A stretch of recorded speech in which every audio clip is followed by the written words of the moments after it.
दुपारी 3 वाजता मनसे, ठाकरे सेना, शरद पवारांची राष्ट्रवादी काँग्रेस यांची एकत्रित पत्रकार परिषद होती। निवडणूक आयोगाविरोधातील कारवाई संदर्भात काय वक्तव्य केले जाते याकडे लक्ष असेल। संयुक्त पत्रकार परिषद विरोधक घेणार आहेत आणि या पत्रकार परिषदेदरम्यान निवडणूक आयोगाने काय नेमका आता करण्याचा निर्णय घेतला या संदर्भात माहिती दिली जाणार आहे। अपडेट्स घेऊयात आमच्या प्रतिनिधी वैदेही काणेकर यांच्याकडून। वैदेही, या संयुक्त पत्रकार परिषदेमध्ये कुठल्या मुद्द्यांना हात घातला जाईल? नक्कीच आपण बघतोय की आज विरोधकांची संयुक्त पत्रकार परिषद आहे आणि साधारण मंगळवारी जेव्हा निवडणूक आयोगाची भेट घेतली होती त्यानंतर 2-3 दिवसांमध्ये कारवाई करू असं आश्वासन निवडणूक आयोगातर्फे देण्यात आलं होतं। त्यानंतर जिल्हाधिकाऱ्यांना एक निवडणूक आयोगानं जे आहे ते आदेश दिलेले आहेत की याद्या चेक करा।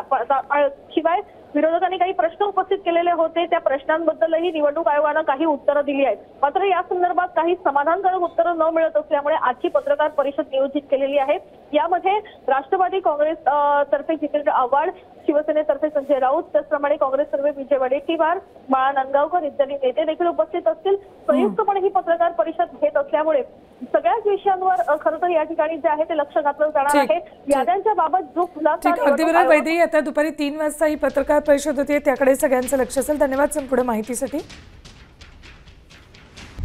आता isakal.com आहे देशातील नंबर 1 ची मराठी न्यूज वेबसाईट। प्रत्येक अपडेटसाठी isakal.com ला नक्की भेट द्या।